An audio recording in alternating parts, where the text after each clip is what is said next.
電視機出問題，高清天線出問題，洗衣機出問題，乾衣機出問題，雪櫃出問題。如果呢啲電器你哋冇時間同埋冇預算買過新嘅，可以揾我哋維修，我哋會盡力喺最短嘅時間之內上門同你維修，而我哋嘅全港上門檢查費亦唔貴，有問題嘅話可以隨時揾我哋，記低我哋嘅 WhatsApp 號碼啦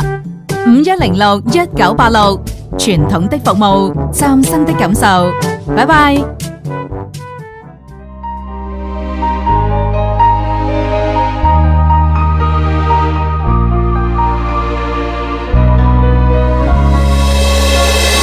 一站式服務，特平家居維修，香港站。